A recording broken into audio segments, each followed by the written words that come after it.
दिवस मोर्चाच्या निमित्तानं उपस्थित असलेले ज्यांच्यावर खऱ्या अर्थानं अन्यायाचा कहर झाला आणि एक चांगलं आणि एक स्वर्ग असा सुसंस्कृत कुटुंब संपवण्याचा आणि त्यांचा कुटुंब प्रमुख संपवण्याचा कुटील डाव करण्यात आला असे देशमुख कुटुंबातील दुर्भाग्य असे सदस्य व आपण सर्वजण या कुटुंबाला न्याय मिळाला पाहिजे व तसेच सोमनाथ सूर्यवंशी यांना न्याय मिळाला पाहिजे म्हणून उपस्थित असलेले सर्व बांधव माझी विनंती असणार आहे सगळे जे उभा आहेत त्यांनी एकदा बसून घ्या कारण हा लढा आपल्या सर्वांचा लढा आहे देशमुख कुटुंबाचा एकट्याचा लढा आहे किंवा सूर्यवंशी यांचा एकटा लढा आहे तर हा लढा आता महाराष्ट्राचा लढा आहे आपण बघितलं गेले 3 महिना झाले हे प्रकरण चालू आहे प्रकरण अगदी कासवाच्या गतीनं तपास यंत्रणा अगदी निष्क्रिय पद्धतीनं काम करते अक्षरशः इतका कहर झाला की जे आरोपी आहेत त्यांचा आणि या कुणाचा संबंधच नाही असे आरोप ठोकण्याचं काम झालं म्हणजे एक प्रकारे खऱ्या अर्थानं महाराष्ट्राला वेड्यात करायचा प्रकार यांनी केला पण काल जेव्हा सीसीटीव्हीत आका जेव्हा दिसला सूर्यकांताच्या बागेत हा आका स्वतःला साधू बैरागी असल्यासारखा गंभीर लावतो कपाळाला भस्म फासतो आणि म्हणतो मी या भागाचा उद्धार करताय ते जे नेते जे आहेत ते राज्यामध्ये मोठमोठे प्रतिनिधित्व करतात आणि ही लोक गोर गरिबाच्या लेकरांना दिवसा डवळ्या शरीरावर एक इंच सुद्धा जागा राहिली नाही पाहिजे अशा पद्धतीने निघूनपणे मारतात लाज वाटली पाहिजे महाराष्ट्रामध्ये पुढे शाहू आंबेडकरांच्या विचाराने आपण काम करतो महात्मा गांधींचा समतेचा विचार सांगतो स्वामी विवेकानंदांची शीतलता आणि विनम्रता आपण अंगीकारतो आणि हैवानाच्या वृत्ती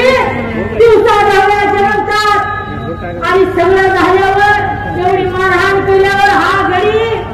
देवदर्शनाला जातो देवाच्या काठीला आवाज नसतो म्हणतात त्यात काही गैर नाही देवदर्शन करून गडी आला लगेच पोलिसाच्या ताब्यात सापडला माझी तर विनंती आहे त्याला उघडं नागडं करा महाराष्ट्राच्या प्रत्येक जिल्ह्यात एक दिवस नंबर टाकून आज सोलापुरात बदला उद्या लातूरला बदला परवा दिवशी संभाजीनगरला बदला परवा दिवशी नागपूरला नेऊन फडणवीस साहेबांना हात जोडून विनंती आहे एकदा तुम्ही सारखं हातात घ्या आणि हे हात पाय सुजतो तोंड सुजतो ह्या आकाला हरा त्याशिवाय हा आता बोलणार नाही सगळ्या बहुजन बांधवांची सगळ्या समाज बांधवांची सर्व तमाम जनतेची विनंती आहे जे जे आरोपी सापडले त्यांची एकदा नार्को टेस्ट करा नुसत्या फांद्या तुडू नका ह्याचा मूड कुठं आहे बघा त्या मुलाला ड्रिपनं पाणी कोण घालत नाही बघा आणि त्या मुलावर नाव घाला महाराष्ट्राची कायदा सुव्यवस्था खऱ्या अर्थानं सुरक्षित राहणार आहे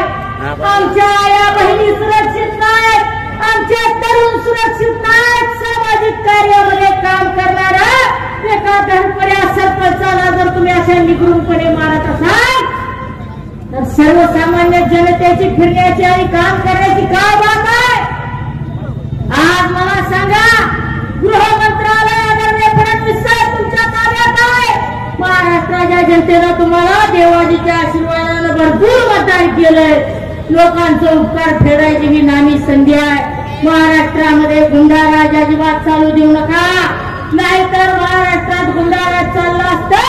तर दाऊद इब्राहिम देशाचा पंतप्रधान झाला असता अरुण महाराष्ट्राचा मुख्यमंत्री झाला असता पण तशी परिस्थिती मुख्यमंत्री साहेब तुम्ही आणू नका तुम्ही महाराष्ट्राला सुसंस्कृत राज्य करा पंढरीचा वारकरी म्हणून मी विनंती करतोय रामकृष्ण हरी म्हणणारी लोक आपल्या महाराष्ट्राच्या चराचरामध्ये आहेत तिथं कुठल्या बंदुकीन पिस्तुल्यान काढतोसन काटाड्यान हिंतीन आणायला लागलाय तुम्ही बिहार करायला लागला काय मला तर चंपारणचीच आठवण यायला लागली कुणाकडे मी फार गाडीतलं लिखू त्याच्यात पिस्तुली ठेवायला लागली तशी परिस्थिती तुम्ही महाराष्ट्रात आणू देऊ नका.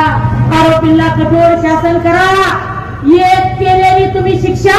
अख्ख्या महाराष्ट्राला खऱ्या अर्थाने उदाहरण घालून देईल. आणि तुम्हाला सांगतो, हा लढा संपेपर्यंत आपण सर्वजण मागे हटायचं नाही. हा लढा त्यांच्या पुरता नाही, देशमुख कुटुंबापुरता लढा नाही, संबंध महाराष्ट्राचा लढा आहे. प्रत्येक माणसाचा लढा आहे, तो आपण लढू आणि तो आपण लढा जिंकू. आणि हा जो कोण आखा आणि त्याच्या मागचा जो खऱ्या अर्थानं वरद हस्त असणारा माणूस आहे, त्याला एकदा आपण जरा बघू एवढंच सांगतो आणि मी तर सांगतो. धन्यवाद.